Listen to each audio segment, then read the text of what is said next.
this task here in the Jewish Museum. My special welcome goes to Mrs. Kominski-Krum.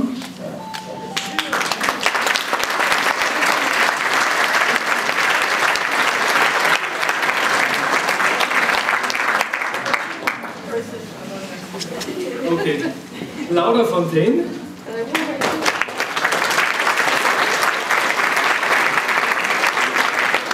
Gilbert Shelton.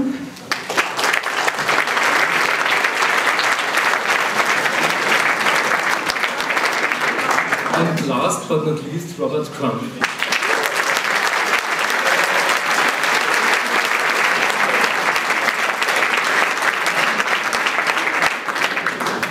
My name is Anton Biebel. I'm the Chief Administrator in the Department of Arts and Culture in the city of Munich.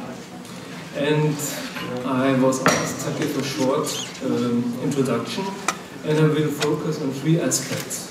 But have no fear, I will keep it short and simple. First of all, I want to say a few words about Robert Crump. For all of us, it's an extraordinary event that the father of the underground comic and his equally successful wife, no way, were brave enough to leave the little village in France and come to the big city of Munich. Thank you very much.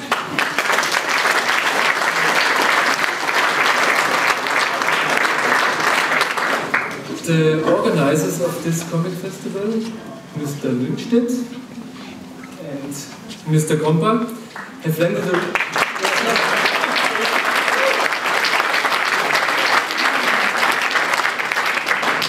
have landed a remarkable coup to invite Mr. Robert Crump here. It is said that it is the first time you are in a comic festival here in Germany. Thank you very much. There's also an exhibition honoring him. It is called A Tribute to Robert Crump. 80 artists honor the master of comic in the America House. It starts tomorrow. And I've read that Robert Crump has already arrived at the Olympus with the exhibition in the Museum of Modern Arts in Paris last year. And I can only wonder how you will classify your participation here.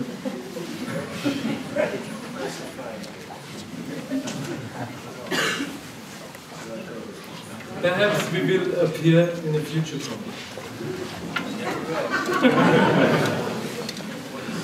Okay, then I change the subject and I come to the Comic Festival. We are expecting about 11,000 visitors, and it's an important cooperative project for the Department of Arts and Culture. And the concept is as simple as a success story. That means we have about 43 different events, including exhibitions, workshops, discussions, and also possibilities for discovery and meeting artists. This year the guest land is Italy, and there will be a Penk Prize Awards, and there will be several anniversaries. 75 years Superman, 75 years of Spirou, 50 years of Vicky, and 40 years of Hager. And I'm feeling as old as Mr. Natural just saying this. And okay, it lasts a bit. Okay, third subject, thanks. Without sponsors, volunteers and supporters, this comic festival is impossible. And therefore, thanks to all of them. And special thanks go to the responsible organizers, Herr Michael Kompa and Heiner Lundstedt. And last but not least, thank you for your interest. Thank you.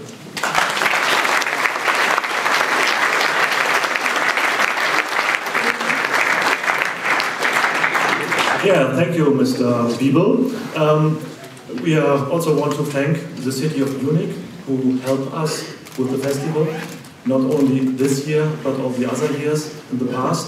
And we are very proud that a comic culture is a part of German culture and a part of Munich culture, and therefore we want to thank the city of Munich. And I think he get a bit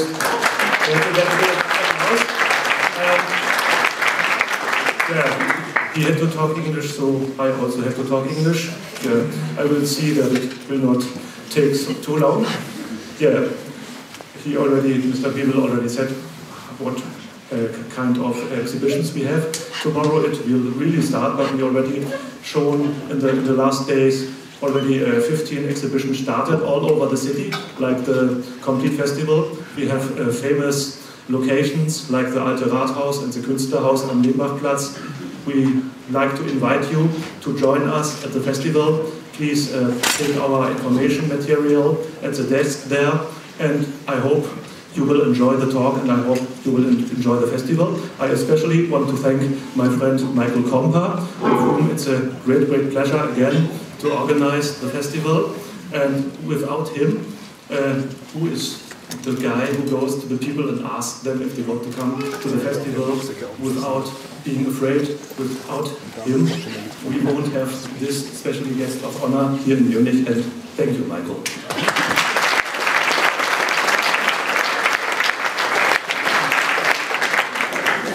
Thank you. I'm a little bit flattered. I didn't know what he was saying. I was not prepared. Okay, but at all, I think it's great that we have these unique couple, Robert Crump, Aline Crump-Kominski, together with Gilbert Shelton and Laura Fontaine here. And for that, I think it's not only our work that are here. I think it's more we have to thank and think in the memory of a great artist, Spain Rodriguez.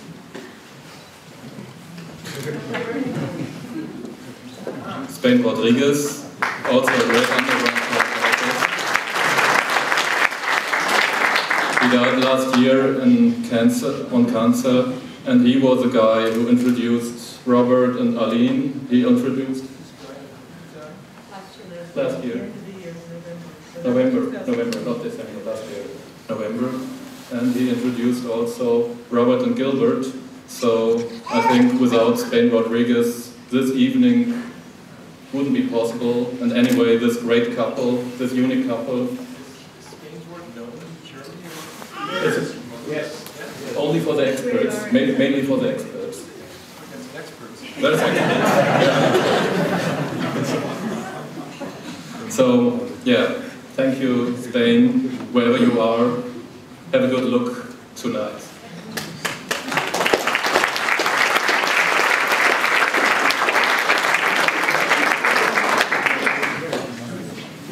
I've seen a lot of people here with photos and with books, and we are really happy that you're so interested and that you love the artwork of Robert Crump.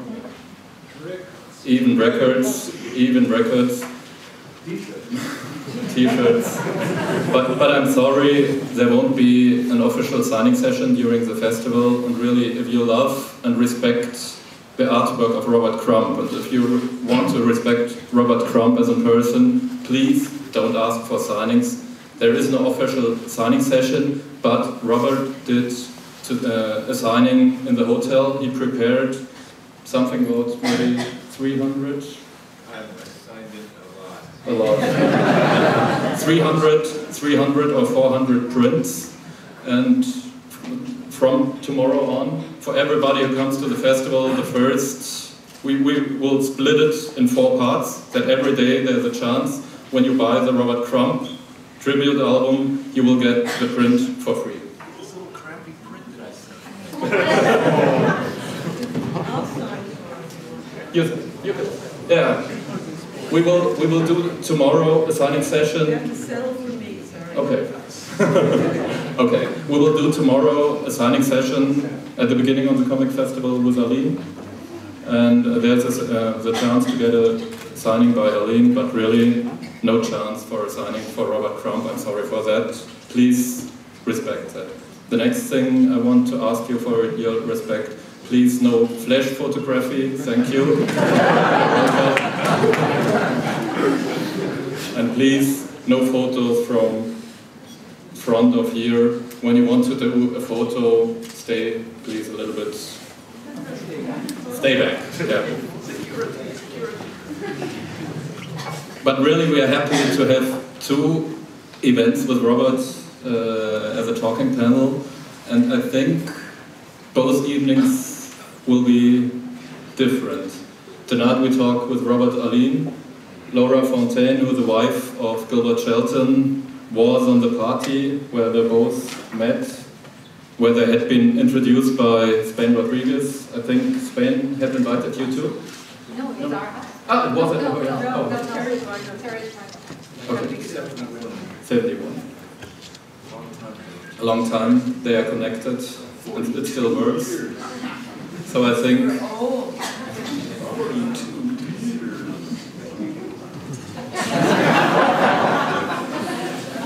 So anyway, I guess we will hear tonight something on a great marriage, on a great couple, and tomorrow we will hear something on underground comics with the two legendary pioneers of underground, with Robert and Gilbert in the America House, and also the German pioneer of underground comics, Gerhard Seifried, who's also here.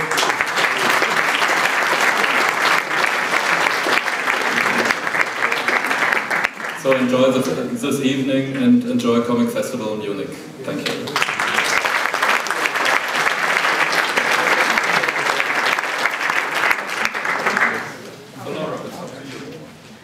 Is this turned on? Can you hear me? Okay, good.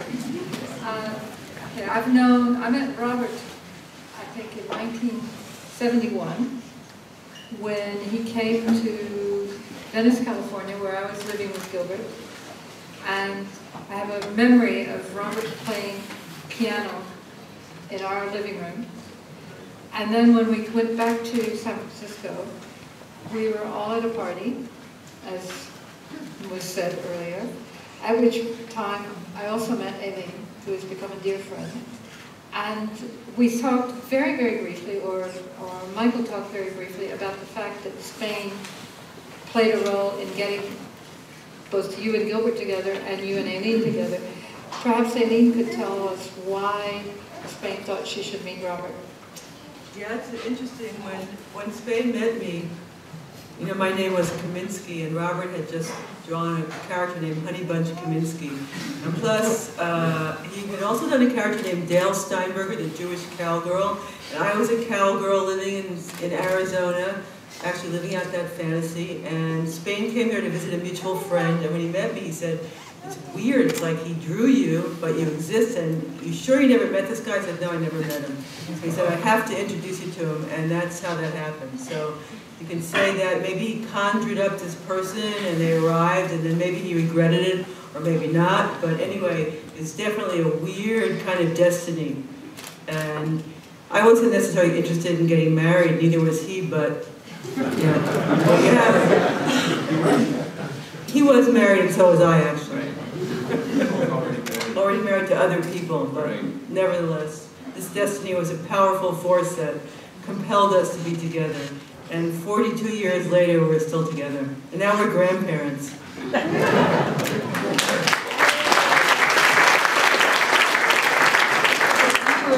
You were already living in San Francisco, Robert? Well, at the time I was hanging around San Francisco. I wasn't really living there. I was hanging around there a lot. But you started publishing your own Zap comics. Yeah, I already had a little bit of reputation going for the underground comics when I met Aileen in '71. I think it had been going on for about 3 years already. I don't like your comics that much. I like actually Justin Green's comics better. Right. Yeah. And he actually influenced me more. He was a very autobiographical. You probably don't know him. He's not well known, but he did autobiographical comics. The experts will know. Yeah, he's the first person really that I know of to do autobiographical comics. And he was half Jewish and half Catholic.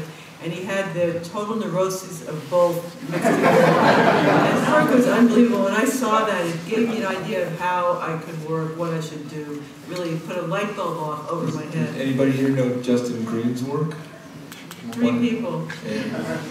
What He has a a great wonderful, artist. Yeah. wonderful title of his first book, which was Binky Brown Meets the Holy Virgin Mary. Yeah. So anyway, when I went to San Francisco, I actually went to meet Justin Green and make a pilgrimage to meet him, who totally influenced me. But then there was the detour and I met Robert. So. Right.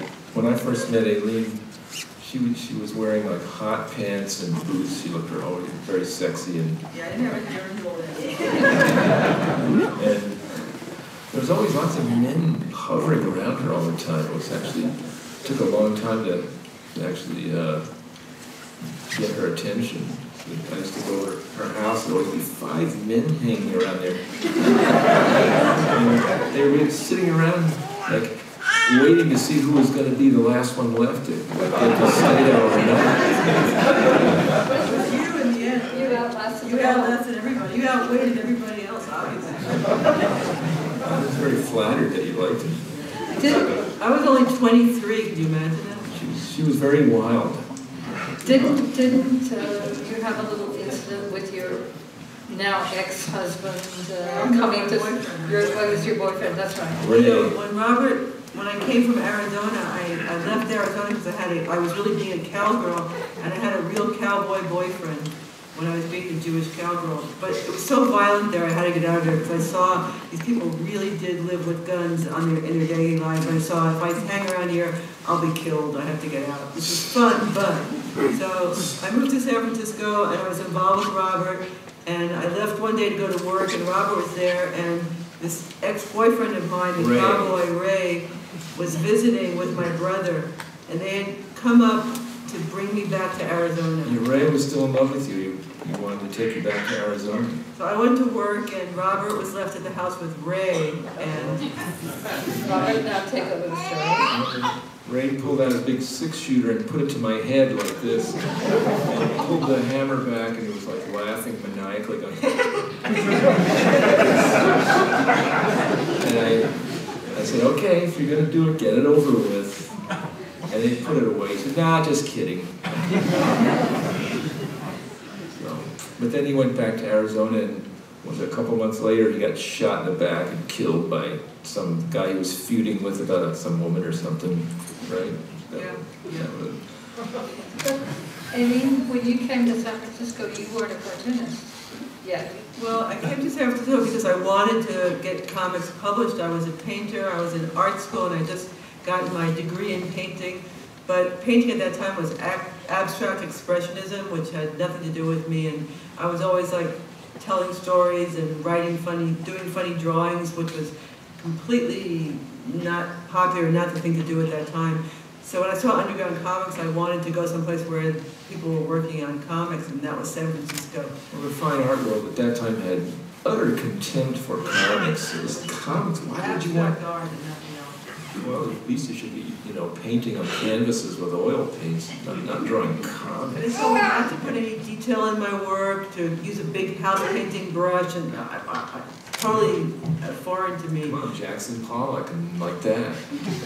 When I got to San Francisco, there actually was a group of women artists putting together the first women's comic. So You gotta say something about how that was kind of like this era in which there was this blossoming of these underground comics. So there was all these little publishers, they wanted to publish any comics they could get. So there was a lot of people, some of whom were total rank amateurs drawing comics and getting them published. So it was a good time to be there. it was because of Robert's comments and the success of this first wave of Zap comics. Gilbert's that there was, also.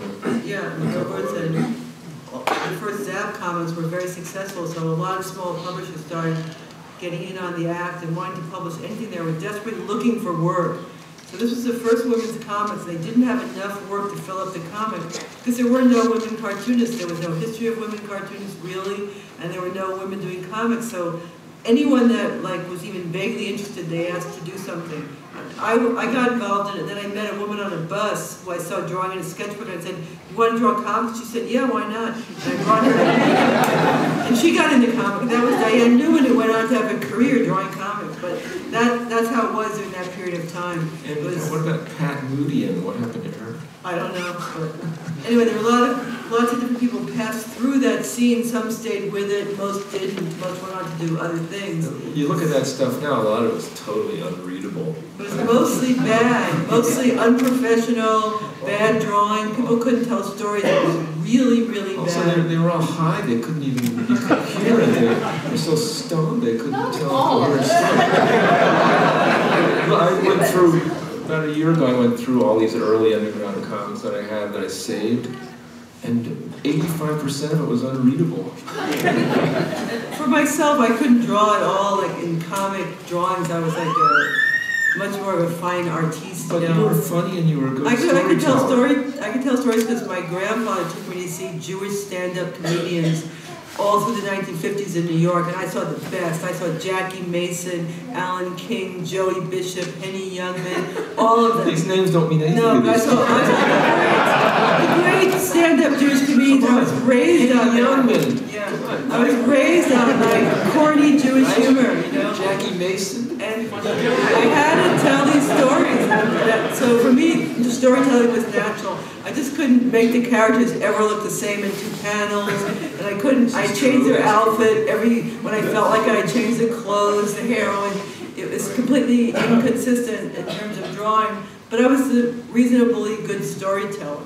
And then you and Diane actually did a spin-off and did Twisted Sisters together. Well, Diane Newman and I spun off from the original women's comic group because they were very This is militant. the one she met on the bus. Yeah, the one on the bus. But anyway, the original group were very militant feminists, and they really were anti-men. And Diane and I were involved with male cartoonists, which made us like Uncle Tom. Male chauvinist cartoonists. They told me that I was going out with the worst male chauvinist pig on the planet, therefore I had to make a choice between him and them. So I left them. And Diane also was going out with Bill Griffith, who wasn't as much of a male chauvinist pig, but nevertheless, he was a male cartoonist. So we left. We were like the bad girl cartoonists because we wanted to be tough, but we liked men, and that was bad. We also we dressed in sexy clothes, and that was bad. And so we started a comic called Twisted Sisters, which was like the bad girl comic. And we were totally ostracized for that, but you know, in the end, we made our stand, and we were kind of happy with that position. And so how did you and Robert start working together? Because you've been drawing stories together for almost 40 years, over 35 years. 40 years. You can tell us. Me tell the story of how we started drawing comics together? Gosh, it was a long time ago. Jesus.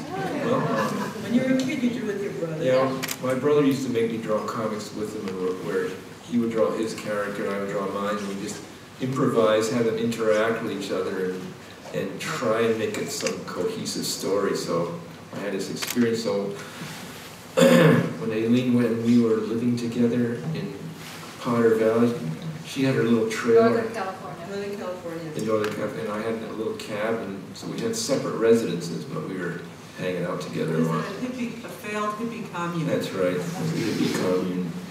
And we were still having other, you know, relationships, involvements, and so I was involved with this other girl named Frankie, and Frankie came up to Potter Valley to see me, and she got out of the car with her suitcase and said, "Oh, I'm going to like living here."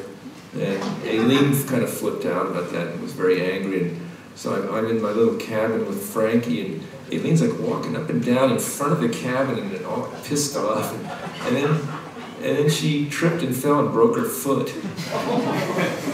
So then I said, "Frankie, this is not going to work out." So we took her back, put her back on the bus, and then Aileen, we took her to the hospital, and she had her foot in a cast, and so she was laid up. She was kind of crippled, and it was raining. Your fault. Right. So I suggested that we, just to pass the time while she was crippled, try and do some comics together and collaborations like I had done with my brother. She was driving you nuts, right? Well, I felt bad, you know, I felt kind of guilty. And it worked out really well. So we really enjoyed doing this comic. We didn't do it to publish, we just did it to amuse ourselves. At first, yeah. Intention of publishing at all. First it was just, yeah, to entertain ourselves over the winter. Dennis, didn't you visit during that time? Yeah, Dennis Kitchen, the publisher, came to visit us that time when we were working on that first one. Really? Yeah, I think so, I remember. Yeah. Jeez. But you didn't publish it, no, Keith Green published it. He did? Keith Green, that crook? Yeah, Keith Green. Justin Green's brother, the cartoonist that we told you about, he had kind of a crook brother. And he came up there and saw the comic and wanted to publish it. So we just said, oh, well, why not? He was taking all the money and spending it on cocaine. But he published it for 31. Yeah, we called it 31. 31, right. What 6 something or other, anyway. But yeah, Terry Zweigott, the filmmaker, gave us the name for the comic because we showed him the work and we asked him what he thought of it. He said, "This is the most embarrassing thing I've ever seen. It's like hanging out your dirty laundry in public." I said, "Oh, that's a good name." That's how we named it Dirty Laundry. And that was the name of the first books we did together. When was the first Dirty Laundry you published? 74. A lot of people were Crumb fans, young guys that liked my work. They didn't like seeing Aileen's work in the same book with mine. Since her drawing style was kind of crude, they were highly offended that she was in the same book with me. Right? There were all these nasty, mean letters saying, "She might be great in the sack, but keep her off the fucking page." Let her do the cooking, you do the cartooning. Right. That's right. And didn't someone call you what was it, hanger, not a hanger, Camp follower. Camp follower. That was Trina that called her camp follower. No, but afterward about your using Robert. Oh, a talentless parasite. I eventually, one day I'm going to do a book with that title. I think it's a great title. Talentless parasite. But then in the 1980s, after you had left Potter Valley and moved into the Central Valley of California, Yeah. you started a magazine. Started Weirdo. Yeah. And that actually led to not only your doing work together, but also introducing quite a few other artists, young artists who were unknown at the time and have become quite successful. Yeah. Can you tell us about that? It was started in 1981 and it lasted until 1991. Yep, that's right. And the timing was really not terribly opportune for you, Aileen, was it? No, 1981? it was just when I gave birth to our daughter Sophie that Robert decided to do this new magazine. I remember him having her on his knees, bouncing her on, he's like trying to draw the comics and stuff. Well, what kind of happened was that there was this fad in the early 70s for underground comics, and there was all these head shops and psychedelic shops that were selling these comics. And then it kind of died down in the late 70s, the whole thing kind of died down, and some people even said, yeah, these underground comics are dead, it's a dead thing, but we kept doing them, some people kept doing them anyway, but it was a very small scale, the sales were very small to the whole thing, and even in the 80s when we were doing Weirdo, the pay was very little, the sales figures, the amount of copies that were sold was very small. It was a small-time thing. Robert, you edited the first issues of Weirdo. Now, how many? I edited the first 8 issues, then Peter Bagg edited 8 issues, and then Aileen took it over and she edited the last 8 or 9 issues, I forget what it was. Well, ironically, even though comics weren't selling and the whole industry was really going under economically, but there were tons of young artists who've been influenced by the first underground cartoonists who were doing really interesting work. So that's part of our motivation for doing the magazine was there were all these great unpublished artists around, and there were no venues for them really to publish it. At the same time that we started Weirdo, Art Spiegelman and Francoise Mouly started Raw magazine also. And that was interesting because that was more arty and more higher level production values. It was very artistic. And we were like the lowbrow Brand X. And it was kind of good. There were 2 separate things going on simultaneously. And between both of them, a lot of artists who are now very famous and do all these graphic novels started at that time. So it was important that that happened. And Art Spiegelman said Weirdo was a piece of shit. And you said Raw was pretentious. Well, yeah. But who were some of these artists that were published in both Weirdo or in Raw? Do you remember? Charles Burns? Julie Doucet, Charles Burns. Did we use Charles Burns in Weirdo? I don't think so. Joe Matt. Peter Bagg. Warden, Peter Bagg. Dory Cedar. Yeah. Eleanor Phoebe Norfless. Glidner, yeah, Phoebe Glidner. Did you say Dory Cedar? Yeah. Who else? Peter Bagg. Yeah. You said it right. J.D. Chester King. Brown. I don't think we've never Chester. Seth. No. Seth. No, we didn't use them. Nobody remembers Eleanor Norfless. No, we don't. She should have changed her Ware. name. Was Chris Ware? It's totally psycho. What about Chris Ware? Carol Tyler, another one. Plus the old line Yeah, with plus Spain, Justin and me. Green, and Yeah. Kim Deitch, and people like that. The earlier guys, some of them. And we let people do anything. We just like told them to do the weirdest stuff possible, you know. And Not then any, but yeah. when you were editing, tell about, you actually got, the artist got paid, Yeah. but it wasn't easy. No, Last Gasp was our publisher, and that was Ron Turner, a dear friend, but you know, you had to go down there and to get the checks for the artists, otherwise they would never get paid. And you had to sit there for a few hours, and he would write 1 or 2 checks, and then he would get hungry. You'd have to go eat a burrito with him at the Mexican restaurant. Then he'd come back, and the phone would ring, and the checkbook would get buried under a bunch of junk, and then a few hours later he'd write another few checks. He'd be there all day to get a check for each artist, even though the pay was crappy. And then you had to mail the checks to each artist, otherwise they would never have gotten paid. But the artist didn't appreciate it, and neither did the publisher. It was like an unpaid, unappreciated job. That's why nobody could do it for too long. It was a no-win situation. But But it now, was a nice magazine.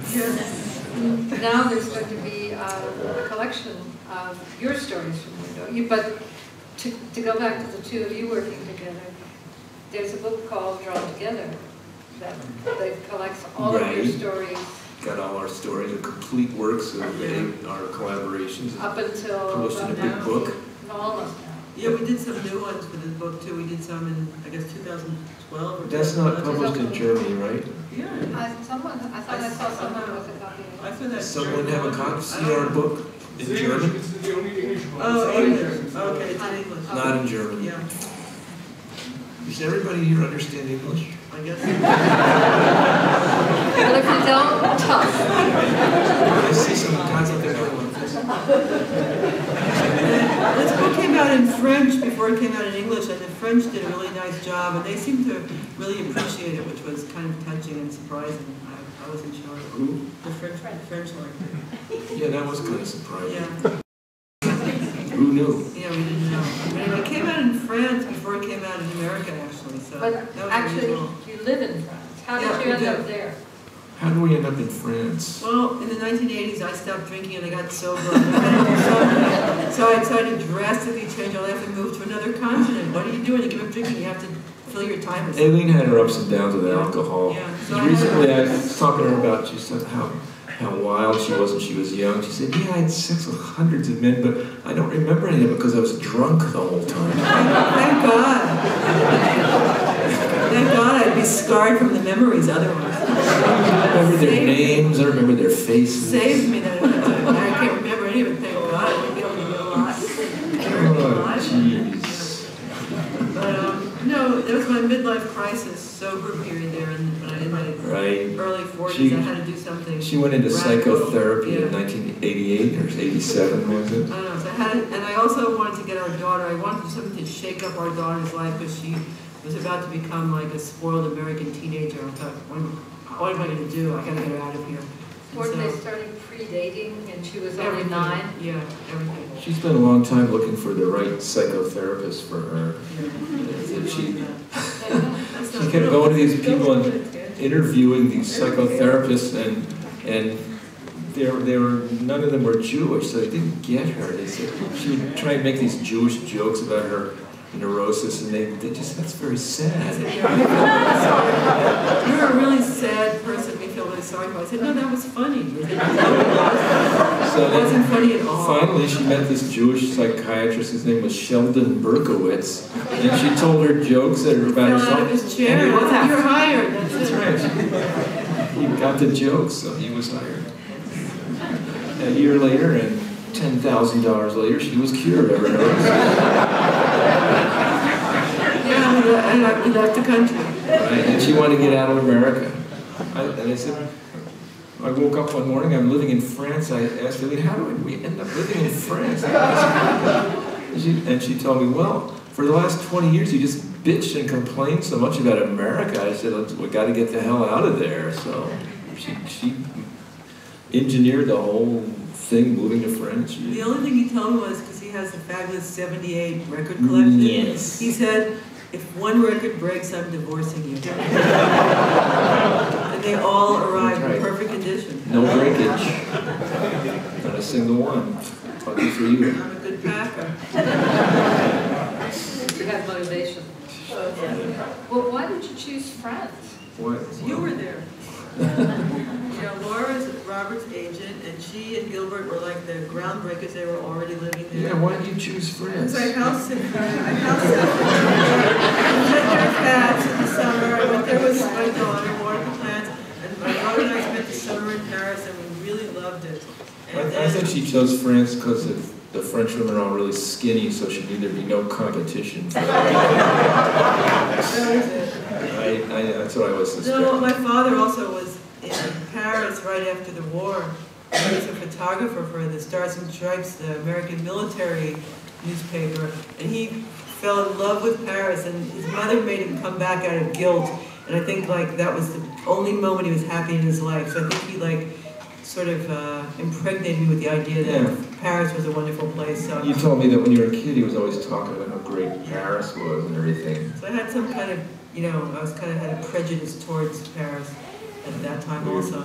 But I also had a lot of friends living in the area. We don't live in Paris, we live in the south of France. So I had a lot of friends living there doing weird adventures. So I went to visit all my crazy girlfriends that already lived there.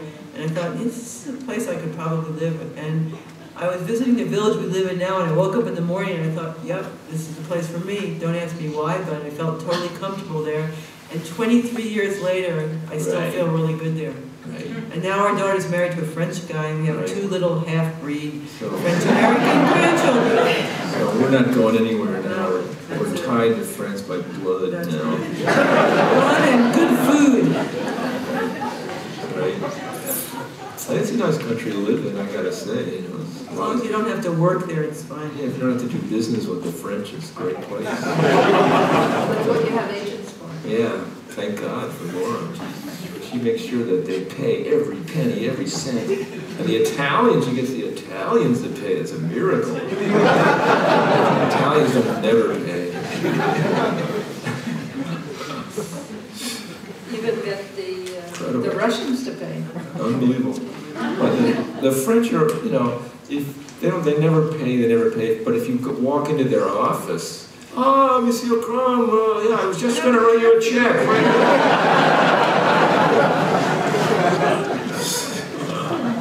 Well, some American publishers are a little bit like that too. Really? Yeah. We know. Oh yeah, yeah. That's business. That's just the way business works. You gotta fight for your rights. Do you think that if you had still been living in the States, you would have done the book of Genesis? Would I have done Genesis? I have no idea what I'd be doing if I lived in the States. I have no idea. Could you have done the book of Genesis without Aileen? Well, no. Aileen, I gotta be grateful to her because she saw that I was not going to get this done if I stayed at home to do it because there's constant interruptions and comings and goings. And, right, gotta fuss with my records, right? So she found this place way up in the hills, this little cabin for rent, and I worked on it there in total isolation, which was really great. Loved it. And then I got it done. All thanks to Aileen. Right.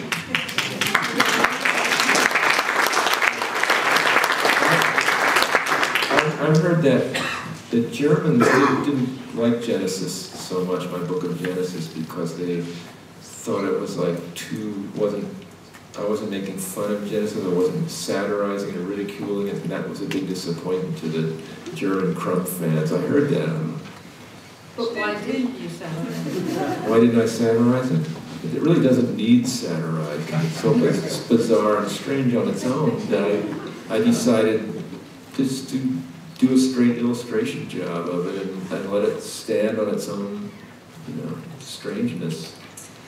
Are you still, after all these years, you still drawing together? Yeah, we do. Most of the comics that I've done in the last 10 years have been in collaborations with Aileen, besides Genesis, mostly. So there you go. Maybe if... We started drawing a strip for this French woman's magazine called Cosette a couple of years ago.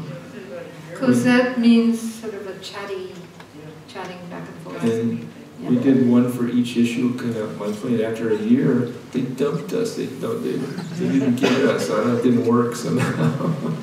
You know, we tried very hard to translate it to French and everything. I don't know. They didn't get it. Well, Cosette is a sort of a Paris-based, Paris-oriented, 30-something, and they're writing about being grandparents and living in rural France.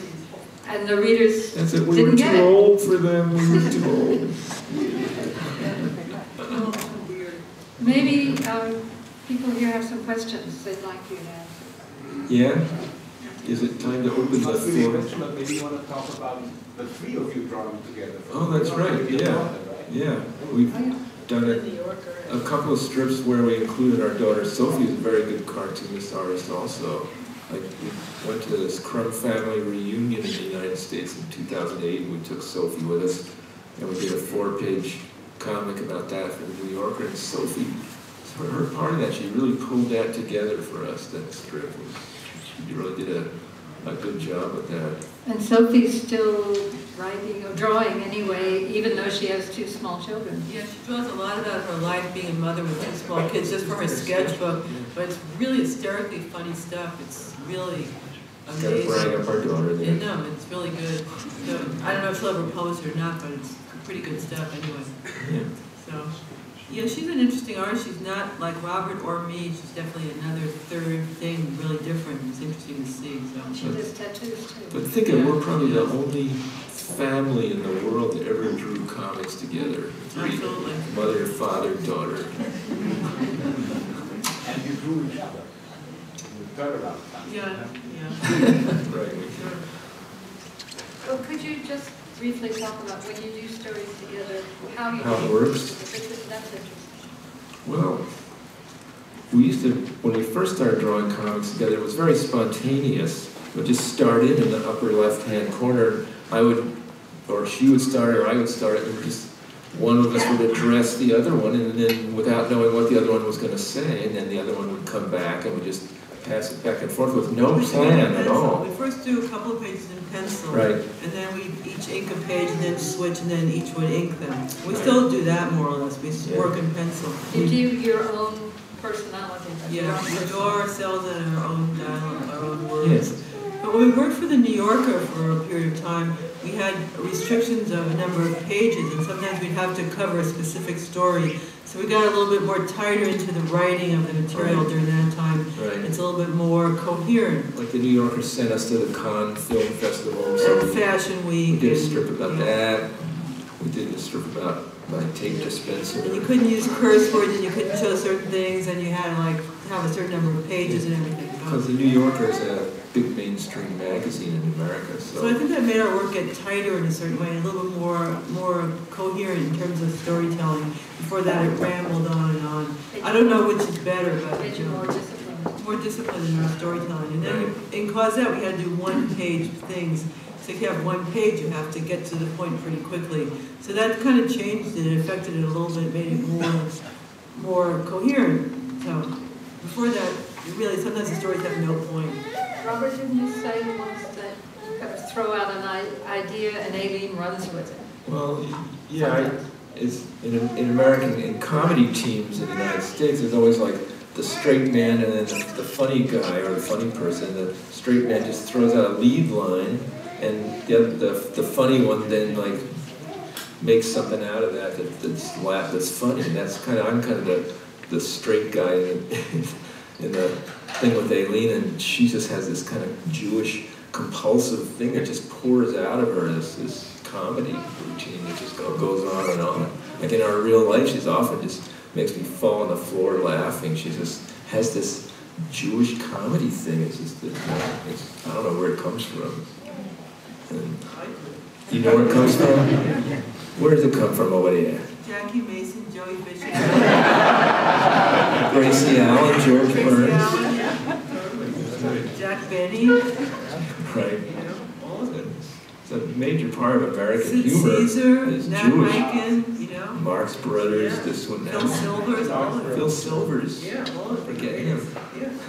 Sergeant Dilko. Phyllis Diller, Joan Rivers, one of my idols. Joan Rivers, right. what's the insulting guy? No, Don Rickles. Don Rickles. Don't forget him. Yep. David sometimes calls herself Don or Rickles. Yeah. There's an LP, Unexpurgated Folksong of Men, and Chris Rackfitz told me that you did the cover for this LP. Yes. And but McCormick wasn't amused when he saw it, and so he didn't issue the LP. Is this story right? Well, the way I remember it, a long time ago, that's very obscure information. He just somehow never published the record. It was never published. It was not published, no. Yeah, so I don't know what happened to that cover. I never saw it. But you did the cover. I did, yeah, but it was never used. And Where's the artwork? I don't know what happened to it then. In the 70s, I was really curious about stuff. That's very obscure stuff. That guy's an expert.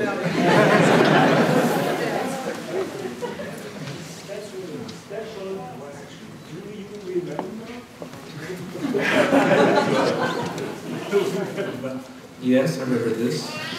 This is for this 5,000 Hands catalog. This was like 1978, I believe. Yeah. When I first came here. When I first went to Hamburg, yeah, the first time I came to Germany. Follow the music. Right. So, of course, the Germans, the Robots, they wanted to impress us with German rock and roll, which was just terrible. So I said, please take me to a beer hall where they're playing like those, have a big brass band with playing like polkas and waltzes. And Harry says, I hate that music. Oh. But I persuaded them, they took us to this big dance hall in Hamburg. Probably doesn't exist anymore. And they had this brass band lined up on the stage with a big bass horn on each end. They were great. It was great. So I was very happy. And Harry was completely miserable. After about an hour, he said, "Can we leave now? Get enough of this." That's the story on that. Yeah.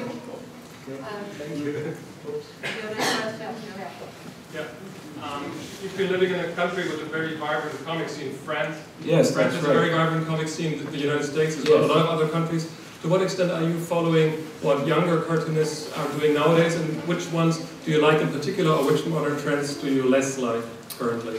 Well, this is the age of the graphic novel. It's very different, because a lot of people now are taking comics very seriously.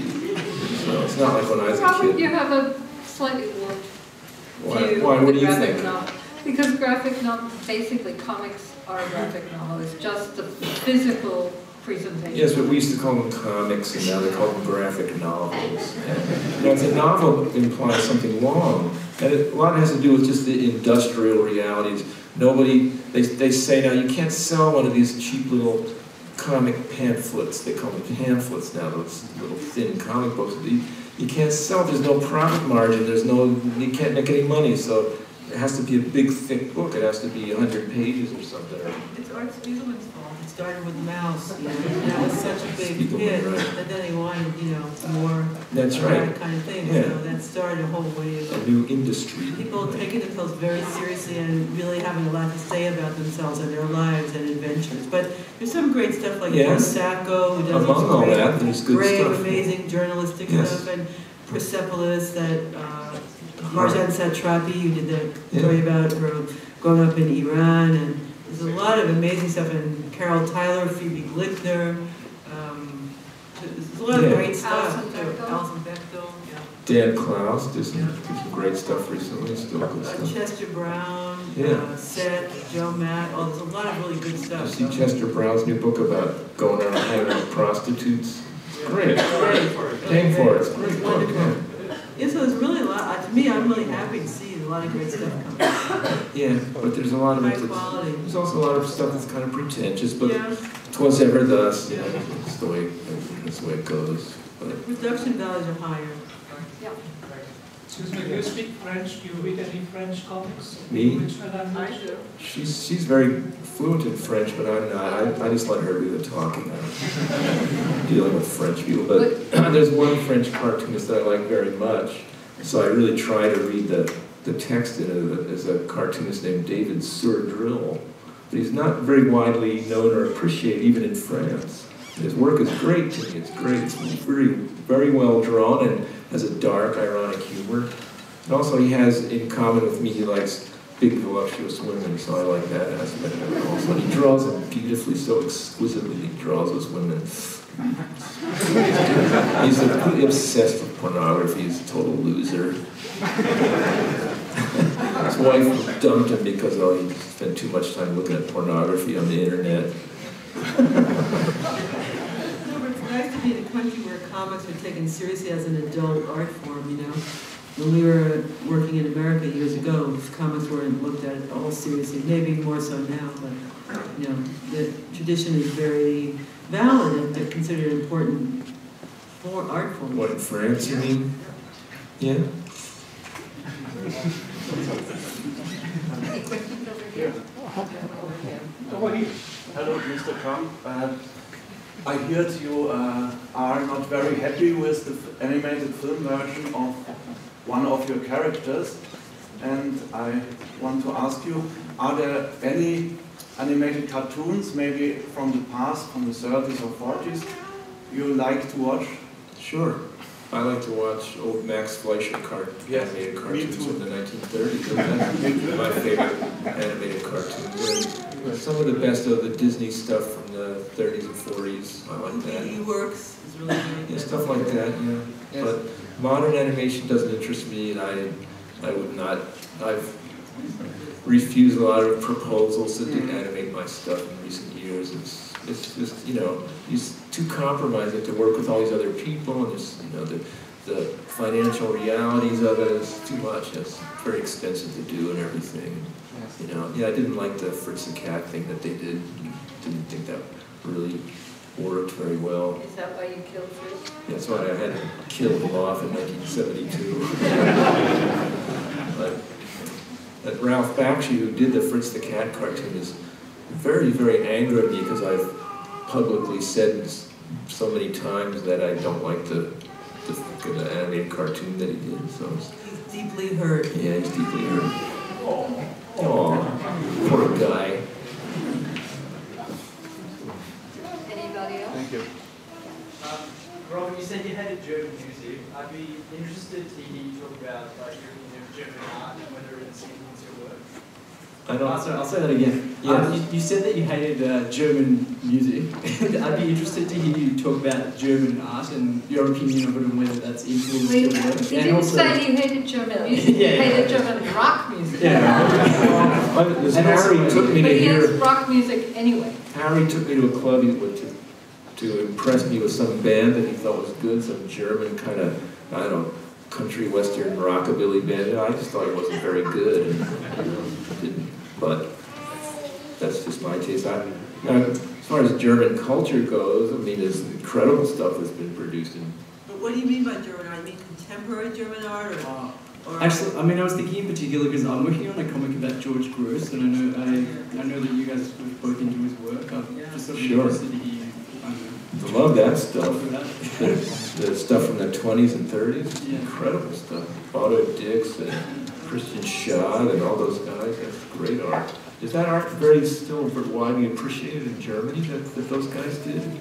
Because it's very negative, it's dark and negative. In America, it's very hard to find books of those guys' work. The free show at the Met, about 6 years ago, of all the German expression stuff, it was a great success. Yeah, Elaine told me, what was it? Went to Mannheim to see that show? I took a 14-hour train ride from France to Mannheim to see the new Sachlichkeit show, which was, I was in that museum in Mannheim. It was an incredible building. There was nobody there. It was amazing. And it was an incredible and show. she said she had the whole museum to herself. Fabulous To show. see this incredible art. A lot of those artists are even, rarely ever get to see their work even published in books. The names are so obscure on them. It's great work. That's some of my favorite stuff, actually, but it's so dark and negative. People don't like that. They want to see pretty stuff. The microphone's coming. Also, the Germans were very advanced graphically in the 20s and 30s. Sorry, my English is very, very bad. It's terrible. Perhaps you have said already the answer of my question, but perhaps not, and so I ask you that. Did you understand very much of what has been said so far? The point is that, what do you make now? Also not in the moment, but I wanna. The reason why I ask is I really like your comics. I want to read new things of that, not the Genesis. Your classical comic more from the things from the 90s, and in this way, can you work again? It's over. No, I'm finished. I've quit. It's over. I'm too old. It's a young man's game. Oh, no, I don't know. I can't answer that question. I never know what I'm going to do from 1 minute to the next. I don't like to talk about plans and shit. That's always tedious. If you talk Wait and see, you'll see. If you talk too much about what you're going to do, you don't do it. Just talk about it.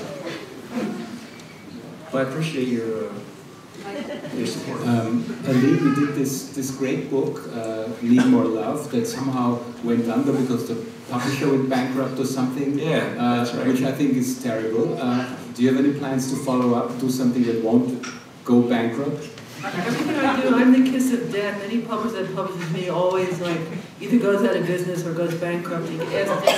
Kitchen, he published my book Power Pack, and I think he told me to use it as insulation in your barn. It's true. It's true, and I'm not exaggerating. And Need More Love. It was so I thought this woman was my friend who was the publisher, so I didn't take any money in advance because I said, well, when you sell books, you can pay me. She said, you didn't do it through your agent. I didn't use my agent because this was my dear friend. I couldn't doubt her honesty. So Robert and I were giving a talk at the New York Public Library talking about my new book coming out on Valentine's Day, because it's called Need More Love. It's a big event, and now maybe 1,000 people were there. I was so impressed that I was impressed that I was talking at the New York Library. I was really full of myself and thought, I've really made it now. And then that night, that day, they went bankrupt. I never got a cent, not only that, but they put us up in a hotel in New York. I ended up having to pay the bill. Not only that, they had published a book of Robert's that I convinced him to publish because they were my friends. And they didn't go through our agent, Laura, and all of the images that they had used were not properly copyrighted, so they were all completely in jeopardy. So I had to hire a lawyer to get a reversion of copyrights back to us from this poorly protected work, and I had to pay $35,000. So not only did I not make money, I ended up almost $50,000 in the hole. But this book, Need More Love, was so weird. So that company was taken over by sort of another company that just got the remainder stock from them. There's a company in England called Octopus. They just buy distressed businesses and then remainder or shred the books or something. So I guess they shredded most of my books, but I managed to get... They offered you how many copies? I guess I got 500 or something. Yeah. And a lot of them were bought by the Strand bookstore in New York, and then somehow they got onto Amazon, and my book miraculously sells all over the world. We went to Brazil, and tons of people had my book. Also, no matter where I go, I find my book. When we were in India, somebody brought this copy of your book that was some strange version of it I'd never seen before. That they found in India. And then an American publisher offered to redo this book in a better version, and I said, no, I'm going to leave it alone because it has this weird life of its own, and it travels in a weird way. I don't know where the money goes when someone buys a book. I have no idea. It has a life of its own, and it's sort of fabulous, so I'm just leaving it as it is. Don't you want to do another project where you will also get some money? I don't know. She's doing the artwork for exhibiting on the wall. She's doing paintings and I don't know. Stuff like that. I have part of another book started, but I don't know if I'll do it before I die. Aileen always had a neurotic attitude about drawing comics. And after going through a period of drawing a lot of comics, she'd say, I'm never doing this again. She'd do this many times. I never earned any money, and basically I was totally unappreciated until now that I don't care anymore. You always have your small following. Your little following. This is Jewish women who like your stuff. Before you start drawing a comic, do you write a script? No. Never. No. Never write scripts. No. I just start, both of us just start on the page. You know. But when we draw a comic together now, sometimes we kind of work it out to some degree beforehand so that it makes some kind of coherent sense. You kind of know you want to say something, you kind of have a seed of an important idea, but if you plot the whole story out, it's kind of finished and you lose interest in drawing it. Whereas if you don't know what's going to happen, it's kind of a challenge to how you're going to end it. Like that. Yeah. Sir? We talk about comics, but not about music.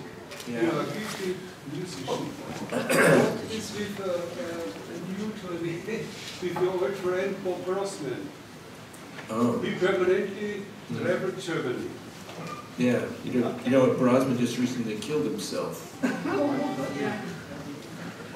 Age 59, yeah. He pulled his car in the garage and turned on the gas. But this guy said that I'm a gifted musician, and I beg to differ. I'm not a gifted musician. You have a really good ear. Yeah, good ear, but I don't have, nah. I'm a gifted artist, I'll admit to that, but second-rate musician. But I like old music, you know. I'm crazy about the music. Oh, both, you know. It has a certain charm, but boy, you should listen to their old stuff. Listen to the real stuff. Don't listen to us. Don't listen to my crappy band. Listen to the you also collected 78. Yeah. Still do collect 78. But you say old crap? No. Well, it's nice that you appreciate it.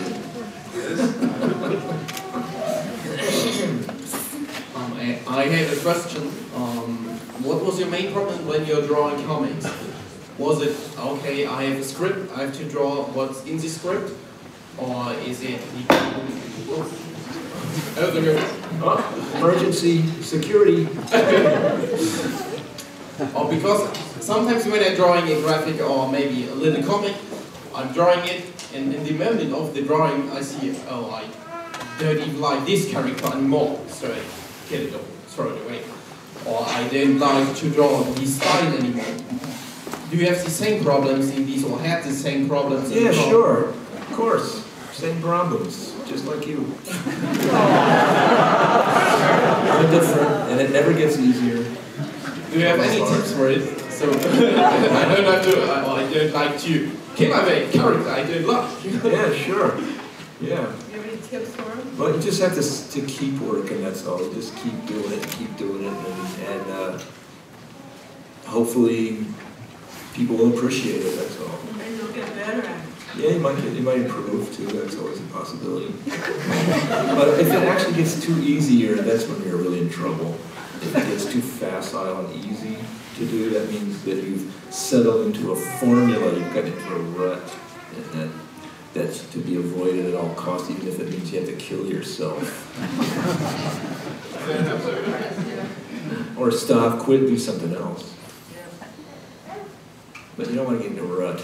Then that's a big danger with drawing comics, because especially if you settle into a set of characters that work for you somehow. I mean, people did the same characters for 50, 60 years, you know. It gets kind of boring after a while. Thank you very much.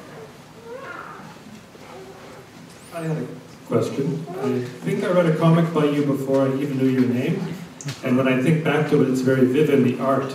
And it's called Hair Care Comics and Stories. It's about how to take care of your hair and kill pubic lice with vinegar and things like that. Did you write that? Does that sound familiar? No. Okay. Thank you.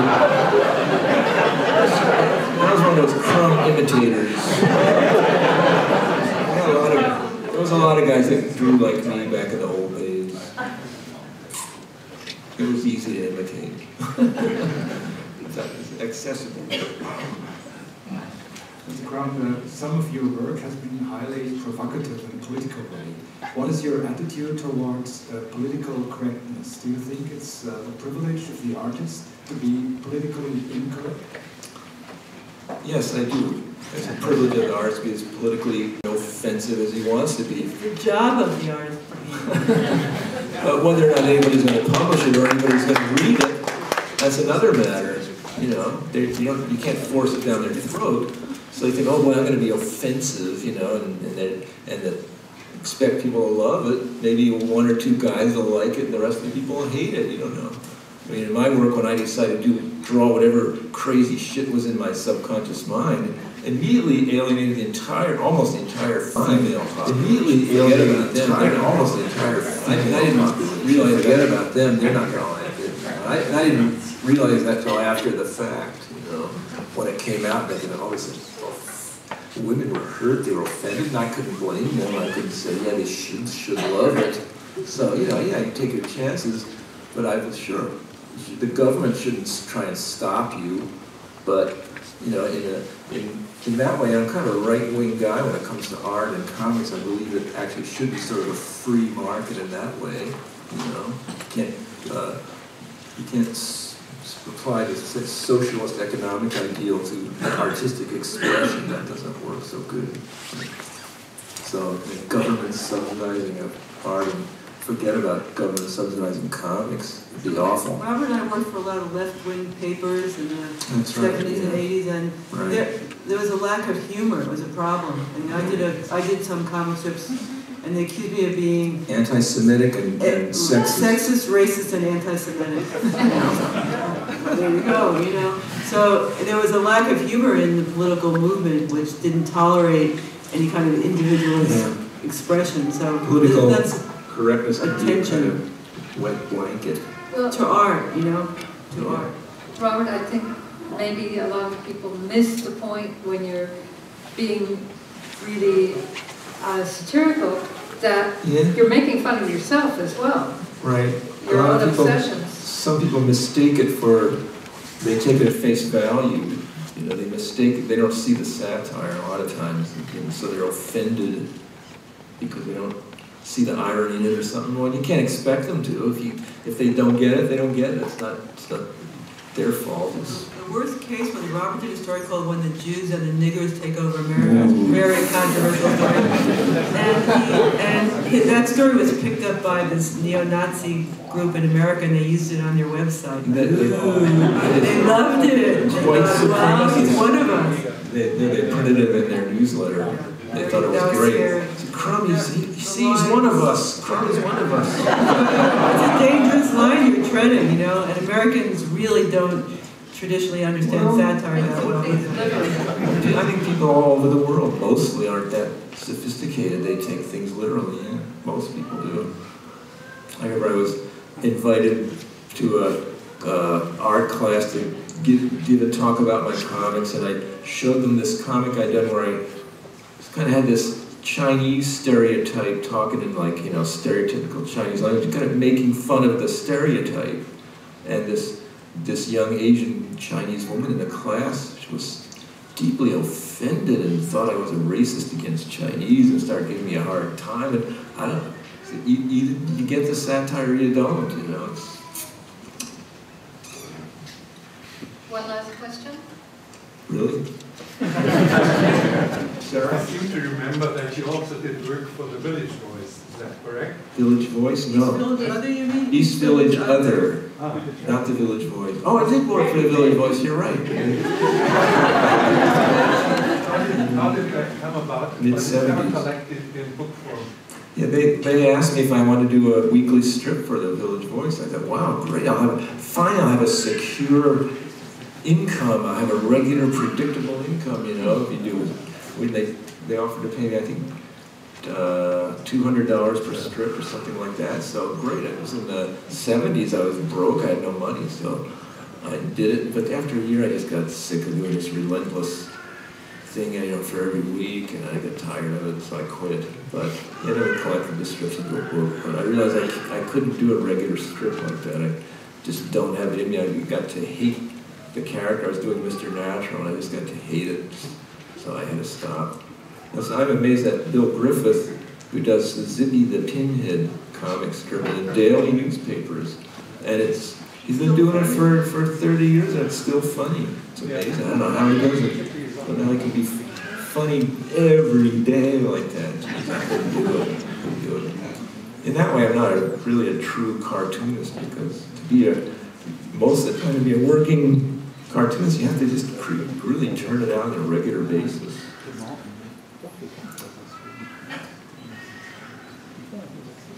Okay then, we're all done here, right?